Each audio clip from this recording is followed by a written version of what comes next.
Des vivas et quelques sifflets aussi pour le retour de l'équipe de France à Roissy il y a 2 heures. Déjà, c'est l'heure des comptes. Un conseil restreint de la Fédération française de football est annoncé après-demain avec Roger Lemaire. Autre grosse surprise aujourd'hui au Japon, l'Argentine est éliminée. Qualification de la Suède, de l'Angleterre et du Paraguay.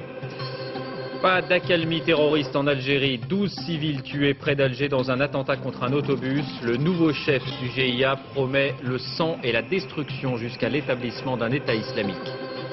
Un verdict relativement clément pour François Besse, l'ancien complice de Mesrine. 8 ans de prison, il pourrait donc retrouver la liberté conditionnelle en 2005. Jeudi, c'est philosophie, première épreuve du bac. Demain matin, vitamines ou produits anti-stress, que valent les remontants qui fleurissent dans les pharmacies? Réponse tout à l'heure. Enfin, écoutez ceci. Lasciatemi cantare, le tube sans âge de Toto Cutugno. À 58 ans, le chanteur italien revient. Nouvel album, nous l'avons rencontré. Bonsoir à tous, merci de votre attention. Toute leur vie, ils s'en souviendront sans doute. C'était le vol AF 267 entre Séoul et Paris, le vol de la déprime, celle des joueurs de l'équipe de France, rentrés beaucoup plus tôt que prévu d'Asie. On les attendait, il y avait même beaucoup de monde à Roissy tout à l'heure, mais les Bleus se sont fait plutôt discrets. Julien Hérichon. Zidane est acclamé comme au plus beau jour. L'équipe de France est arrivée à Roissy en fin d'après-midi. C'est la fin d'une histoire, mais les supporters sont tout de même là pour accueillir les Bleus, leurs Bleus. Oublier défaites et déceptions, c'est l'instant du grand pardon. Félicitations quand même s'ils ont perdu, c'est du sport, ils ont tenté. Et on est quand même, on est toujours avec eux. On peut leur montrer qu'on est aussi là quand ils perdent, pas seulement quand ils gagnent. De toute façon, ils ont toujours gagné et c'est toujours les meilleurs. Je suis venu là pour supporter l'équipe de France après leur défaite et puis pour leur dire qu'il ne faut pas baisser les bras. Autant peut-on se féliciter de la fidélité des supporters français, autant on regrettera quand même la petite sortie des Bleus. Après Zidane, seul Emmanuel Petit a fendu la foule, les autres joueurs sont partis sans se montrer. Levé de bouclier, tête basse, la cohue, dommage. On est déçus encore plus. On était venus pour leur dire qu'on n'était pas découragés, mais là, de ne pas les voir, je crois qu'on est tous découragés. Surtout que j'ai fait 400 km pour venir ici, donc c'est super. On a été là avec eux en 98, on est encore là avec eux en 2002, malgré leur défaite, on sera toujours là. Mais eux, c'est dommage qu'ils soient même pas là avec nous, ils pourraient passer quand même devant nous. Faute d'avoir admiré les joueurs, on aura juste vu leur bagage. En tout cas, ça nous donne une certitude, les Bleus sont rentrés à la maison. Alors déjà, on pense à l'avenir, puisqu'un premier match de qualification pour l'Euro 2004 aura lieu le 7 septembre à Chypre. Franck Leboeuf et Alain Bogossian ont déjà annoncé leur retraite internationale et certains autres s'interrogent. Quant à Roger Lemaire, je vous le disais, il sera sans doute fixé sur son sort vendredi au cours d'un conseil extraordinaire de la Fédération. C'est donc la fin d'une génération. Certains évoquent aussi la fin des excès de cette bulle financière qui a gonflé autour du football. Explication François Baudonnet, Jacques Gérard. Zidane, 13 700 000 euros. Barthez, 6 600 000. De Sailly, 5 millions 8. Salaire, primes et contrats publicitaires. En 4 ans, les revenus des Bleus ont atteint des niveaux records, multipliés par 10 depuis la dernière Coupe du Monde. Même explosion des droits de retransmission télé. 853 millions d'euros pour le Mondial 2002. Et les droits de la prochaine Coupe du Monde sont déjà négociés. En France, la contre-performance des Bleus ne permettra pas à TF1 de rentabiliser son investissement. Et c'est tout le football tricolore qui est fragilisé. C'est sûr que la bulle financière avait pris des proportions vraiment dramatiques et que finalement l'équipe de France et son parcours somme toute extrêmement modeste n'a fait qu'accélérer ce qui va sans doute se passer dans les mois qui viennent, à savoir un éclatement de cette bulle avec des conséquences en termes de salaire, de sponsoring et de droits TV qui vont être importantes pour le foot français. Sans doute une baisse de 20-30% dans les mois qui viennent.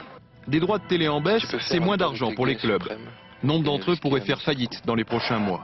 Et même s'ils s'en défendent aujourd'hui, les sponsors vont forcément revoir à la baisse leurs investissements publicitaires. Du côté des médias, l'explosion de la bulle de la planète football a fait une première victime, le géant allemand Leo Kirch.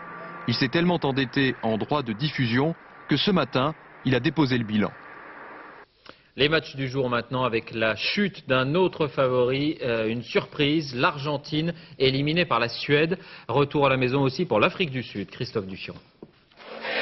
À Buenos Aires, ils étaient remontés comme des pendules, les supporters. Et les pendules au coup d'envoi, elles indiquaient 3h30 du matin. Ils y croyaient dur comme fer, les Argentins, parce qu'en ce moment chez eux, on ne croit plus à grand-chose. C'est la crise économique et politique. Mais la crise de confiance dans leur équipe, ça, jamais ils n'auraient osé. À cœur, à cri, et la Bible en main si nécessaire. Ils se désespéraient, les Argentins, des occasions manquées face à la Suède. Quand Svensson marque sur coup franc à l'heure de jeu, un monde s'écroule sur la tête de l'Argentine. Il y aura bien une égalisation sur pénalty dans les dernières minutes du match. Et c'est une victoire qu'il fallait pour se qualifier. Une victoire pour oublier le temps d'une Coupe du Monde, le chômage et les prix qui flambent. Et finalement, de Tokyo à Buenos Aires, joueurs ou supporters, tout le monde pleurait.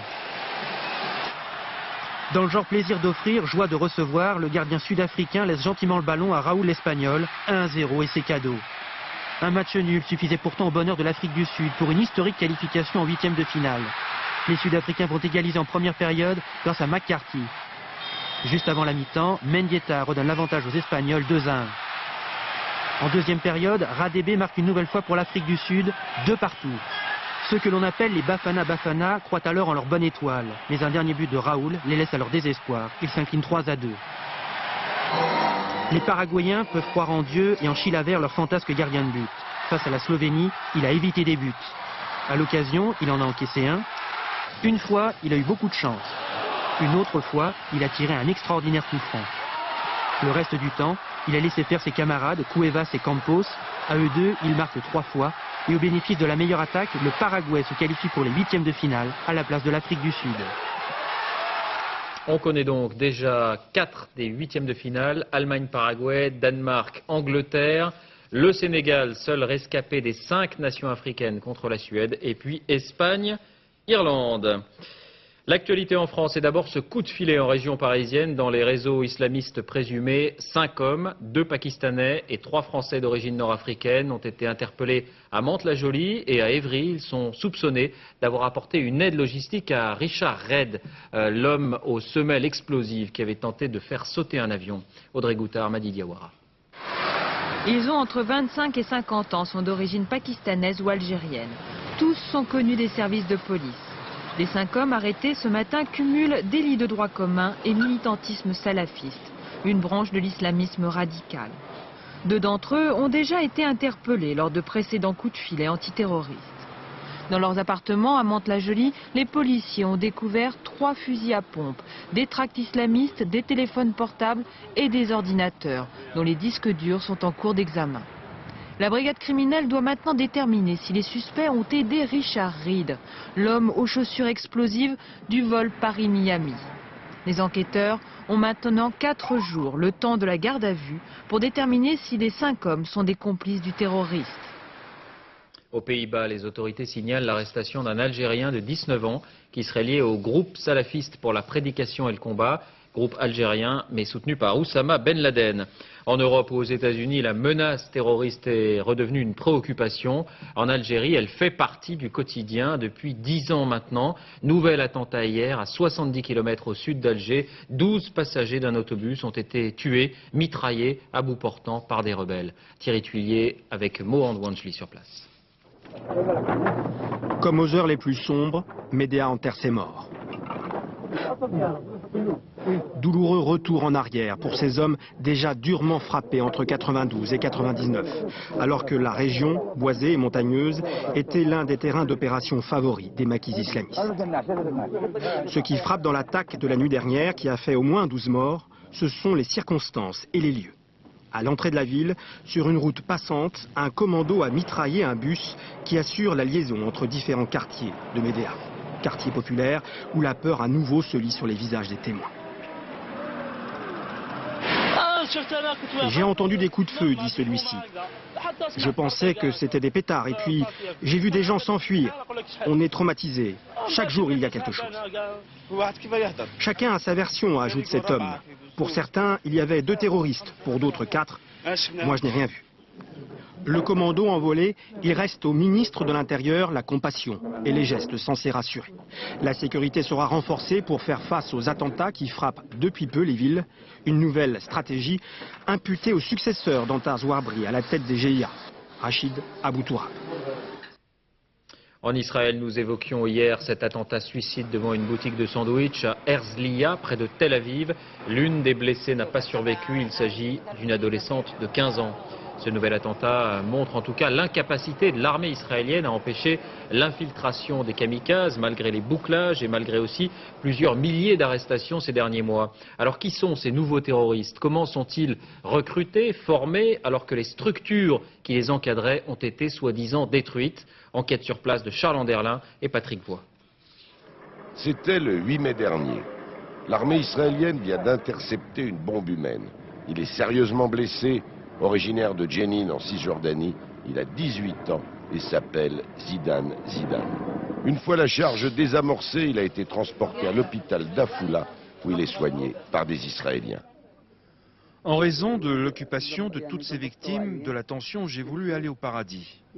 Peut-être que ma mort aurait changé les choses et en devenant un martyr, j'obtenais le pardon de Dieu pour 70 membres de ma famille. Aussi, au jardin d'Éden, 72 vierges m'attendaient. Après avoir perdu mon travail au marché, j'ai commencé à lire les livres sur l'islam et je me suis porté volontaire auprès du djihad islamique. Après l'opération israélienne à Jenin, on m'a remis un sac d'explosifs. Il y avait un interrupteur marqué en anglais off, sur on, la bombe explosait. J'ai franchi à pied la ligne de démarcation. À Oum el-Farem, la ville arabe, j'ai pris un taxi qui m'a conduit à Megiddo. J'espérais me faire passer pour un Israélien, mais 2 soldats m'ont repéré. Ils ont appelé des renforts et m'ont tiré dessus. Je regrette d'être en vie, de n'avoir pas réussi à me suicider. La vie au paradis est meilleure. S'il y avait eu l'État palestinien, je n'aurais jamais cherché la mort. Mais dans la situation actuelle, il n'est pas possible d'empêcher les gens de commettre de tels actes. Zidan Zidan sait qu'il restera des décennies en prison. Il a l'intention de les passer en étudiant. Par ailleurs, 5 Palestiniens qui tentaient d'attaquer la colonie juive de Netzarim à Gaza ont été abattus la nuit dernière par l'armée israélienne. Les hommes étaient membres pour la plupart du FDLP. Les suites un peu chaotiques de la Loya Jirga à Kaboul. Le Grand Conseil chargé d'élire le chef de l'État en attendant des élections générales prévues dans 18 mois. Hamid Karzai devrait être désigné demain, mais l'Assemblée a été perturbée aujourd'hui par les débats entre plusieurs chefs de guerre qui cherchent à assurer leur influence dans la future administration et certains d'entre eux avaient même refusé de laisser leurs armes à l'entrée. Image du ministre américain de la Défense, Donald Rumsfeld, à New Delhi pour tenter de faire retomber un peu plus la tension entre l'Inde et le Pakistan. Donald Rumsfeld a indiqué que les États-Unis avaient la preuve de l'existence de réseaux d'Al-Qaïda au Cachemire. Le déploiement de troupes américaines sur place n'est plus totalement exclu, d'après ses déclarations. Retour en France avec la colère qui monte à l'usine AZF à Toulouse à mesure que l'enquête s'accélère sur les raisons de l'explosion du 21 septembre dernier. 4 des 11 ouvriers placés en garde à vue viennent d'être mis en examen pour homicide involontaire. Leurs collègues et la direction de l'usine aussi dénoncent les méthodes de la justice. Sur place, Zindine Boudaoud, Alexandre Delaval. Les militants de la CGT prennent leurs aises sur le parvis de l'hôtel de police. Ils sont là pour dénoncer les gardes à vue infligés à des salariés. En milieu d'après-midi, 4 d'entre eux ont été présentés au juge d'instruction. Georges Payas en fait partie. Il aurait commis une erreur dans le stockage des produits. Quelques minutes avant d'être placé en garde à vue, il nous disait son incompréhension. Pour moi, c'était nickel. C'est tout. Mon point de vue. Il vaut ce qu'il vaut. Peut-être que je suis le con, il y a 38 ans que je suis au même service, aux expéditions, je connaissais bien mon secteur par cœur. Apparemment, je ne comprends pas. 8 mois après l'explosion, les travaux continuent. Les sinistrés de la rue Bernadette n'ont pas tous retrouvé leur foyer, mais ils suivent de très près les progrès de l'enquête. Convaincus par la thèse de la justice, la thèse de l'accident industriel, Il porte pourtant un regard nuancé sur les premières poursuites judiciaires. On ne voudrait être injuste vis-à-vis de personne, ni de ceux du bas de l'échelle, ni de ceux du haut de l'échelle. Et que vraiment l'enquête se poursuive d'une manière sereine, mais ferme, active, que justice soit faite. Après les employés et les sous-traitants, voici venu le tour des dirigeants de l'usine AZF. Leurs auditions sont programmées pour demain. La fin du procès d'un grand truand des années 70 et 80, François Besse, truand aujourd'hui repenti, et c'est ce qui lui a valu sans doute la clémence des jurés. 8 ans de prison, verdict il y a annoncé il y a 1h30, verdict annoncé il y a 1h30. Dominique Verdaillan, vous êtes au palais de justice de Paris. Le jury a donc été sensible à la personnalité de l'accusé, semble-t-il. Oui, tout à fait, David. Je crois qu'il faudra parler d'un procès et d'un verdict hors norme, parce que pour ces mêmes braquages, ces mêmes vols, ces mêmes évasions, en 90, c'était certes un procès par contumace, c'est-à-dire en son absence, François Besse avait été condamné à la peine de mort. Aujourd'hui, il encourait la réclusion criminelle à perpétuité. Seulement le temps a passé, l'homme a changé. Ici, François Besse a été acquitté pour les tentatives de meurtre qui lui étaient reprochées à l'encontre de certains policiers, d'où ce verdict de réconciliation, ces 8 ans, avec quelque chose de fou, quelque chose de compliqué à expliquer, mais dû au jeu de la confusion des peines. En tout cas, l'avenir carcéral de François Besse avec cette nouvelle condamnation s'est amélioré. Il n'est plus libérable en 2019, une libération définitive, en 2019, mais en 2017, il aura certes à l'époque 73 ans. Je vous propose d'écouter la réaction de son avocat, Maître Henri Leclerc. Quand un homme a fait le chemin qu'a fait François Besse, a le regard et exprime le regard qu'il porte sur ses crimes, en disant clairement à quel point il les condamne, quand un homme effectivement dit ce qu'il a dit aux parties civiles, il y a là quelque chose qui montre que la justice, c'est aussi de comprendre. Avec ce procès, en tout cas, une page se tourne, celle du grand banditisme à l'ancienne, comme disent les spécialistes, avec peut-être code d'honneur et esprit de rébellion. Enquête Yasmina Farber, Frédéric Vion. Du flegme, de l'allure, François Besse incarne tranquillement l'image de certains braqueurs des années 70. Une génération que Lucien Aimé Blanc a bien connue quand il travaillait à l'Office central de répression du banditisme. L'ancien flic sait aussi reconnaître les qualités d'un voyou. C'est évident que Besse n'aurait jamais attaqué une vieille femme pour lui voler son sac, ça c'est clair.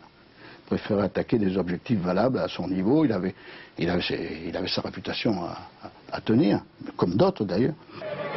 Besse, Mesrine, l'opinion se souvient de leurs faits d'armes, de leurs évasions spectaculaires. Les deux complices s'étaient enfuis de la prison de la Santé, du quartier de haute sécurité. Là, vous avez le procès Mérine. Je suis en train de plaider pour Mérine. Je sais pas. Jean-Louis Pelletier est avocat depuis 40 ans. Lui non plus n'est pas resté indifférent à la personnalité de l'ennemi public numéro 1 de l'époque. Mérine, c'était un personnage différent. C'était quelqu'un qui avait rêvé d'un grand destin, qui aurait aimé être un grand architecte, un grand flic, comme il disait, un grand avocat, ça lui aurait beaucoup plu ça. Et puis, puisqu'il était devenu bandit, il fallait qu'il soit un grand bandit et qu'il entre dans la légende. Une légende dont Mesrine pressentait l'issue, tragique. À l'époque, le destin de ces hommes était un feuilleton à rebondissement. Que dire par exemple de l'évasion de Jean-Charles Villoquet en plein tribunal? Sa femme, déguisée en avocate, lui avait lancé une arme, dans le box. Autre exploit amoureux, la fuite de Michel Vaujour de la prison de la Santé. Son épouse Nadine pilotait l'hélicoptère. Et puis, comme dans un film, le braqueur Albert Spaggiari saute par la fenêtre du bureau d'un juge niçois. C'était le temps où même les avocats étaient bluffés par leurs clients. Et puis, à la fenêtre, nous avons vu une moto qui s'enfuyait avec Spaggiari à l'arrière, qui s'est tournée vers nous, apparemment indemne, avec un sourire et en faisant au revoir de la main. Spaggiari, le cerveau du casse de la Société Générale par les égouts, un butin de 46 millions de francs, du travail de professionnel, sans bavure, un métier. Il y avait le panache, la gloriole, le défi, réussir une affaire extraordinaire. Il y a d'ailleurs l'inscription qu'on a trouvée dans les murs sur les murs de la banque et de lui, hein, sans haine, sans violence, tout fier d'avoir réussi un coup fabuleux. Ces coups fabuleux n'effaceront pas les traces de sang. Flics ou voyous, les deux camps en seront les victimes. Le commissaire Galibert, abattu par le beau Serge pendant une interpellation, ou plus récemment le parrain Francis le Belge, rattrapé par des rivaux. Comme dans les vieux films policiers, les héros meurent souvent à la fin. Éducation rebelote pour 14 000 candidats de la région Île-de-France au concours de recrutement de professeurs d'école. L'épreuve de français avait été annulée suite à un dysfonctionnement puisque l'exercice avait été donné un peu auparavant à titre d'entraînement à certains candidats. Le ministre Luc Ferry avait ordonné une enquête. Et voilà qui nous amène au bac. Demain, c'est le grand jour. 2 questions de philosophie ou un commentaire de texte. Voilà ce qui sera proposé aux candidats. Ils ne sont pas les seuls à se préparer à une quinzaine difficile. Près de 140 000 examinateurs et correcteurs les encadreront dans un lycée toulousain. Reportage Nabila Tabouri, Abdel Zouyesh. Le pas est décidé, l'allure soutenue. À 12 heures du bac, ces surveillants n'ont pas de temps à perdre. 18 salles d'examen à préparer en une journée. De la vérification des tables au collage des étiquettes, rien n'est laissé au hasard. Bleu. Jaune. Pourquoi des couleurs différentes? Alors les couleurs différentes en fait c'est pour éviter la triche. Donc dans chaque copie en plus on met donc des brouillons, bleu et jaune, et on alterne pour que la personne qui surveillera puisse voir les éventuels passages de brouillon. Dans ce lycée, demain, près de 800 candidats, professionnels, technologiques ou général. Ici, plus de 6 bacs sont représentés. Le jour J, on le prépare donc depuis 2 mois. C'est pas le parcours du combattant, la préparation du bac? Ce n'est pas le parcours du combattant, mais c'est un casse-tête chinois. Il faut penser à tout, aux salles, la préparation, les surveillants qui doivent arriver au bon moment dans la bonne salle, s'occuper d'avoir les copies, les sujets, les bons sujets au bon moment. Les sujets d'ailleurs, les voici, bien gardés dans un coffre-fort depuis une semaine. Aucun risque d'erreur possible dans la distribution des sujets, étant donné qu'ils sont classés jour par jour, épreuve par épreuve. Plus des 3/4 des professeurs du lycée sont réquisitionnés pour les épreuves. Les cours sont donc suspendus depuis une semaine. À la veille de la philo, ces 2 élèves de terminale ont la bibliothèque à eux pour les dernières révisions. On peut travailler à plusieurs et c'est vrai que c'est beaucoup plus facile, ça aide parce qu'on peut se motiver et ça avance plus vite. Un candidat en bac coûte entre 40 et 70 € de fourniture et d'heures de correction, mais c'est sans compter le temps consacré à la préparation de ce sacro-saint examen. Oui, Xavier Darcos, ministre de l'Enseignement scolaire, parle d'un rite, un rite de passage national. Si vous faites partie des quelques 630 000 candidats, ce qui suit va vous intéresser. Que valent les innombrables gélules, cachets ou sachets censés renforcer la mémoire ou diminuer le stress? Réponse avec Isabelle Quintard et Frédéric Faure. C'est comme si c'était en fait un petit espoir dans une petite ampoule. Saskia ne veut pas en perdre une goutte. En pleine révision scolaire, cette élève de terminale L se doit d'être en forme le jour J et elle s'en donne les moyens. Alors, gelée royale, vitamines, magnésium, pour ne pas tomber dans les pommes, et mémo flash pour la mémoire. J'ai commencé à réviser depuis avant le bac blanc. Donc ces ampoules-là, elles étaient là depuis un moment, elles m'attendaient et maintenant je les prends parce que j'en ai vraiment besoin. Une réussite qui a un prix, un traitement d'1 mois pour la mémoire coûte 15 €. Des produits qui en apparence ne font pas de mal, mais ne font pas de bien non plus. Le corps humain est un océan de vitamines et de sels minéraux. C'est un peu comme si vous vouliez saler la mer. Je pense qu'une hygiène de vie est beaucoup plus importante pour aborder les examens. Au cours des années 80-90, des générations de bacheliers ont ingurgité pilules cachées, gélules sans prendre garde. C'est désormais une époque révolue. Les produits utilisés dans les années 80-90, c'était des produits beaucoup trop excitants et qui avaient des effets secondaires sur l'organisme. Et les jeunes aujourd'hui demandent des produits beaucoup plus naturels. Le verre vide, la tête pleine, Saskia quant à elle se prépare à son épreuve de philo demain et avec ou sans vitamines, elle révisera jusqu'à la dernière minute. Nous allons à Séville maintenant, à 9 jours d'un sommet européen très attendu et qui sera consacré en grande partie aux questions d'immigration. Et c'est Séville qu'ont choisi 500 immigrants clandestins, originaires du Maghreb pour la plupart, qui occupent les locaux de l'université pour demander des papiers au gouvernement. Il s'agit principalement de journaliers agricoles qui travaillent ou travaillaient à la cueillette des fraises dans la région. Le gouvernement espagnol refuse de céder. On le voit, les problèmes sont souvent les mêmes partout en Europe. L'Europe qui envisage donc une police des frontières communes. Nos correspondants en Allemagne ont pu se rendre à l'une des portes d'entrée de l'Europe, la frontière avec la Pologne. Reportage sur les policiers en surveillance. Patrice Romden, Michael Avert. Aux confins de l'Europe de Schengen, entre la Pologne et l'Allemagne, la nature a dessiné une frontière que par endroits un enfant de 5 ans pourrait franchir sans même avoir besoin d'une bouée. Ici, les clandestins peuvent passer facilement. En plus, la route n'est pas loin, des voitures peuvent s'approcher pour les récupérer. Et nous, on regarde s'il y a des traces de pas sur le sable ou si l'herbe a été foulée. La police patrouille jour et nuit le long de la rivière Neiss. Et elle ne se contente pas de regarder par terre.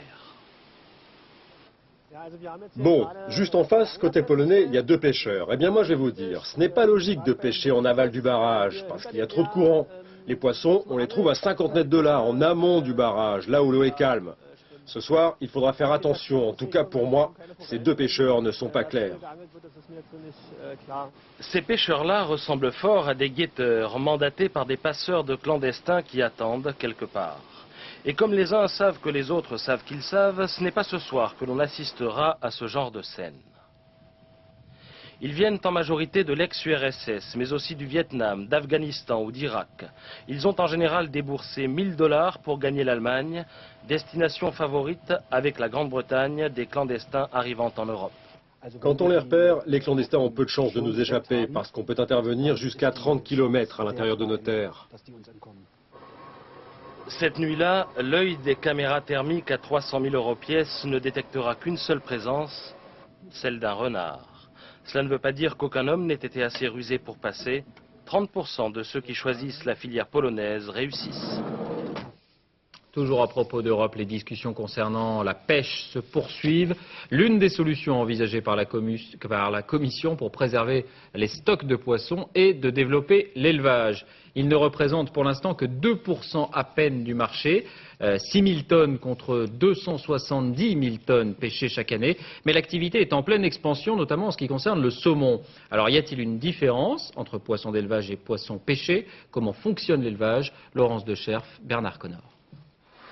La couleur de la chair du saumon sauvage, eh ben, elle est naturelle, comme vous pouvez le voir. Hein, c'est un poisson qui est magnifique, qui n'est pas nerveux. La chair est presque pâle, hein, parce que c'est naturel. Est-ce que le saumon d'élevage, vous voyez, elle est beaucoup plus rosée. Les nervures sont beaucoup plus grasses. Une allure moins profilée, des écailles plus abîmées et des nageoires moins développées par le confinement des bassins. Le saumon d'élevage est pourtant 6 fois moins cher que le sauvage. Pour les professionnels du poisson, au goût, aucune comparaison. Donc le saumon sauvage a vraiment une texture formidable, ferme et très gustative. Et le saumon d'élevage? La chair n'est pas du tout la même en bouche, il a un goût beaucoup plus farineux. Pour élever des poissons en cage, il suffit de les nourrir de farine de poisson. Mais pour faire 1 kg de farine, il faut 7 kg de petits poissons sauvages. Un marché énorme pour les grands navires-usines. Fraîcheur et croissance rapide sont les atouts de l'aquaculture. Inconvénient, tous les poissons ne peuvent être élevés. En plus du saumon, seuls le bar, la dorade ou le turbo ont ce privilège. Depuis janvier, impossible de se tromper. L'étiquette doit être là pour vous indiquer si l'animal vient de la mer ou d'un bassin. Économie toujours, bon anniversaire au TGV Méditerranée. Petite fête aujourd'hui au Pont du Gard. 1 an déjà et une bougie en or. C'est un gros succès. Un Français sur 10 l'a déjà emprunté. 60 000 voyageurs par jour. Le TGV représente donc 61% du trafic entre Paris et Marseille, contre 39% pour l'avion. Il y a 1 an, c'était l'inverse. Le TGV, parfois même victime de son succès. Reportage Stéphane Despinois, Raymond Chaplard. Scène rituelle, un vendredi soir en gare de Lyon. Les voyageurs se bousculent, les contrôleurs sont assaillis. Ah, nous on est compris là. Hein. Sur le strapontaire première. Oui, mais tout le monde m'a demandé pareil. Eh ben oui, alors les strapontaires, j'en ai pas 50. Ras-le-bol de Paris, ras-le-bol de... Parce que j'avais un train à 17h24, j'ai une carte d'abonnement, impossible de prendre le TGV. De toute façon, je monte quand même, j'en ai ras. Impossible de trouver une place à la dernière minute en fin de semaine. C'est le principal reproche fait à la SNCF. C'est aussi la rançon du succès du TGV Méditerranée. C'est quoi le bilan, grosso modo, de 1 an de TGV Med? Vous en pensez quoi? Pour ma part, j'en suis assez content. C'est assez rapide et on a souvent des places. Mais bon, des fois, on n'a pas de place comme aujourd'hui. Pour tenter de remédier à la saturation, 6 nouvelles rames à 2 étages vont faire leur apparition sur le réseau à partir de lundi. La bonne réponse à ces demandes de voyage du vendredi et dimanche, c'est acheter du parc supplémentaire, ce que nous avons décidé de faire, et le mettre sur le TGV Méditerranée. Ça représente 400 millions d'euros d'investissement qui vont venir en plus sur le TGV Méditerranée, 10 000 places par jour de plus en fin de semaine à partir du 16 juin. En un an, le rapport des forces s'est inversé. Entre Paris et Marseille, 6 voyageurs sur 10 préfèrent maintenant le train à l'avion. Même la clientèle affaires a été séduite. C'est un temps que je peux utiliser que pour travailler, pour en fait déplacer mon bureau. C'est un bureau roulant. Avis aux retardataires qui n'ont pas le temps de consulter les panneaux d'affichage. Le billet TGV Med coûtera plus cher dès lundi, plus 4% pour rouler à 300 km/h. Actualité sociale, intervention des CRS dans 2 usines Lustucru à Arles et Marseille. En grève depuis 30 jours. L'accès au site a été rétabli. Les salariés, on en parlait récemment, réclament une prime et des garanties suite à l'annonce du rachat de Lustucru par Panzani. On passe à la politique. Clôture hier soir du dépôt des candidatures. Chiffre officiel, 1045 candidats donc en présence pour 519 sièges. Dans 9 cas sur 10, ce seront des duels droite-gauche. Exemple avec cette confrontation qui sera suivie à la loupe. François Hollande n'est pas assuré de conserver son siège face à Jean-Pierre Dequet à Tulle en Corrèze. Reportage chef Wittenberg. François Hollande est arrivé derrière son adversaire dimanche dernier, de peu. Même s'il dispose de réserve de voix pour le second tour, la victoire n'est pas acquise, il le sait et il le dit. Faut se battre surtout. Il évite de voter un dimanche, n'oubliez pas. Faut qu'on se bouge un peu là. Oui, tout à fait. Plus une minute à perdre, François Hollande ne quitte pratiquement plus sa circonscription corrézienne, les marchés, le porte-à-porte du classique pour lui et son équipe, en tentant de se rassurer. Honnêtement, Dequet a fait tout ce qu'il avait à faire. Il n'en fera pas beaucoup plus. Dequet, Jean-Pierre Dequet, le voici, lui aussi attablé à une terrasse. Ce candidat UMP, jusque-là inconnu, aura demain de la visite. Bernadette Chirac et Jean-Pierre Raffarin viennent le soutenir. Discours en main, il révise. Ces messages favorables, pour reprendre votre expression, monsieur Raffarin. Le Premier ministre en personne va donc se déplacer. Le scrutin prend une dimension nationale. François Hollande y voit une sorte d'hommage. Je constate qu'il s'intéresse aussi aux affaires de ma circonscription. Et finalement, je pourrais peut-être avoir le débat avec lui que je n'ai pas eu avant le premier tour. Pour la droite, la victoire probable de ses troupes aurait en effet un petit goût supplémentaire si elle parvenait à accrocher sur ses terres le patron du PS. Les gens sont extrêmement dépités des candidats professionnels, des professionnels de la politique. On a notre discours, nous sommes des candidats de proximité, je pense que c'est un langage que les gens comprennent. Proximité, François Hollande dégaine son bilan en guise de réponse. Il a, dit-il, fait venir des entreprises, sauver des emplois, bref, fait son travail. Pour les habitants de cette circonscription, ce qui compte, c'est d'avoir le meilleur député. Il se trouve qu'il peut être aussi le co-secrétaire du Parti Socialiste. 676 petites voix séparaient François Hollande de son adversaire au premier tour. De l'avis général, la deuxième manche devrait également être très serrée. Gros plan maintenant sur une situation périlleuse, celle de Guy Asquette, l'ancien ministre à Roubaix dans le Nord. Il est en ballottage défavorable dans cette circonscription marquée par une très forte abstention, 44% au premier tour. Sur place, Alban Mikosi, Philippe Mugerin. Vous savez qu'il y a eu près de 50% d'abstention dans le quartier, alors aujourd'hui on fait du porte-à-porte. Ah, c'est bien. Ah, oui, je suis pas candidat, mais je suis venu dire qu'il a travaillé dans ce mandat comme c'est pas possible, ce serait trop bête qu'il soit pas élu. Donc vous... Accompagné du maire d'hiver gauche de Roubaix, Guy Asquette joue son joker. Largement distancé à l'issue du premier tour, le voilà contraint de frapper à toutes les portes de ce quartier populaire. Ici, une famille sur 3 est d'origine maghrébine, bien peu sont allés voter, les politiques suscitent la méfiance. Il n'y a jamais de place? Il n'y a pas de garderie pour les enfants? Les gens, bon, ils parlent de la municipalité, ils parlent du département, mais pour eux c'est le même. Et ils ont raison quelque part. Ils veulent que leur quotidien change. Et pour eux, un élu, c'est un élu, quel que soit le niveau auquel il travaille. Guy Asquette attend beaucoup de ce parcours du combattant chez les plus pauvres. Seule une hausse sensible de la participation ici peut modifier la donne. Sinon, eh bien, ce sera Francis Vercamer qui ira au Palais Bourbon. Les chiffres lui sont très favorables. Pour la première fois depuis 15 ans, le Front National ne sera pas présent au second tour. Le candidat de l'UMP n'a plus qu'à se laisser porter par la vague. Pour lui, l'abstention est logique. Il y a eu overdose avec le premier tour de présidentiel, puis après le deuxième tour où on aura dit autre chose parce qu'effectivement il y a eu le séisme. Après il y a eu le troisième tour, j'allais dire avec les législatives. Maintenant on est sur le quatrième tour. Vous savez, je pense que la politique, les gens en ont un peu soupé. Je pense qu'ils ont besoin, c'est qu'on s'occupe d'eux. C'est plus des discours qu'ils ont besoin, c'est des actes. Une abstention d'ailleurs moins prononcée dans les quartiers bourgeois, là où la droite est majoritaire. Dimanche dernier, juste après les résultats, les candidats se sont croisés. Tous deux estiment que tout est encore possible. Il y aura un concours impressionnant, j'imagine. Il faut dire que la circonscription de Roubaix a l'habitude de changer de couleur politique à chaque élection.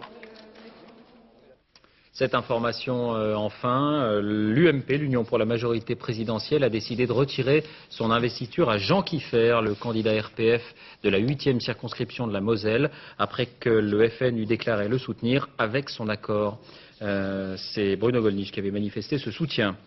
Enfin, politique et justice, la Cour de cassation valide la procédure Donnedieu de Vabre. Le ministre délégué aux affaires européennes est mis en examen pour blanchiment d'argent dans l'enquête sur le financement présumé occulte du Parti républicain. J'attends avec sérénité que justice me soit rendue, a-t-il commenté. Science, la fin d'une certitude. On pensait que nos ancêtres de la préhistoire au Moyen-Âge mouraient jeunes, emportés par les disettes ou les maladies. Faux, répondent aujourd'hui deux chercheurs de l'INED, l'Institut national des études démographiques. Marie-Pierre Samitier, Sophie Laurent. À quel âge mourrait-il?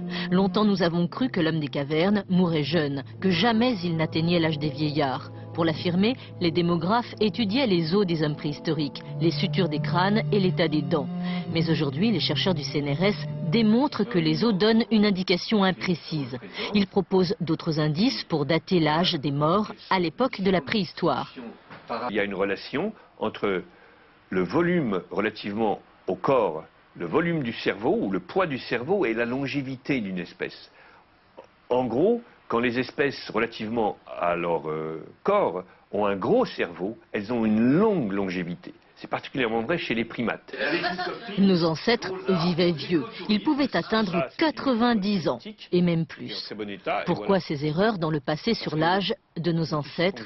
Parce que longtemps les chercheurs ont rajeuni les squelettes des hommes préhistoriques et même ceux du Moyen-Âge. Ils se sont trompés à cause de l'excellent état de leurs os. Dans les temps anciens, le vieillissement des os se faisait plus lentement qu'aujourd'hui. Comme de façon générale, le développement se faisait plus lentement. Les femmes avaient leurs premières règles plus tardivement qu'aujourd'hui. À 60 ans, ils avaient les os d'une personne âgée de 40 ans aujourd'hui. L'amélioration de la connaissance des os permet de revoir les théories des historiens depuis des décennies. Les caprices du ciel, deux images. D'abord près de Denver aux États-Unis, le plus important incendie de l'histoire du Colorado, qui a entraîné l'évacuation de milliers d'habitants. Les feux ont dévasté 34 000 hectares et on craint que les vents à venir nous donnent encore plus de vigueur aux flammes. Les environs ont été désertés. Et puis en Chine, des inondations ont fait plus de 200 morts et des milliers de sans-abri en raison de pluies diluviennes. Plus de 3,5 millions d'hectares cultivés ont été submergés pour la seule semaine dernière et ça n'est que le début de la saison des pluies dans la région. On finit avec de la variété italienne. Son nom ne vous est peut-être pas familier, mais vous connaissez à coup sûr au moins l'une de ses chansons. Toto Cutugno, l'auteur du célèbre refrain « Lasciatemi cantare » en 1983, qui a tant fait danser dans les baloches, eh bien il revient en France avec un nouvel album. Marie-Hélène Bonneau, Jean-François Hoffmann. Distretto napoletano. Un Sicilien à Paris dans un restaurant napolitain et c'est toute l'Italie.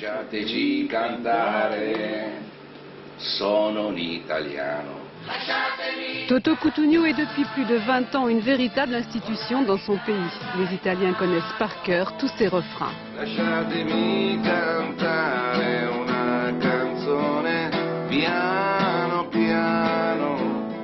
J'ai fait ce travail avec beaucoup d'émotion et je dis continuellement que je recommence toutes les fois que j'ai écrit une chanson. Enzo le barman n'en revient pas de chanter avec Toto, le héros de l'Italie. 50 millions d'albums vendus dans le monde en comptant les chansons qu'il a écrites pour les plus grands, Johnny, Dalida, Adriano Celentano et bien d'autres.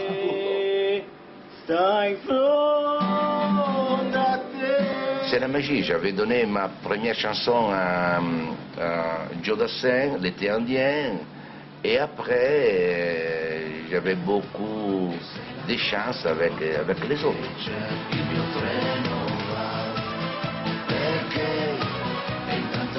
L'Italiano revient en force en France avec son nouvel album, 11 titres, avec toujours les thèmes qu'il affectionne, l'amour, la vie qui va, et toujours le même enthousiasme. Le train s'en va,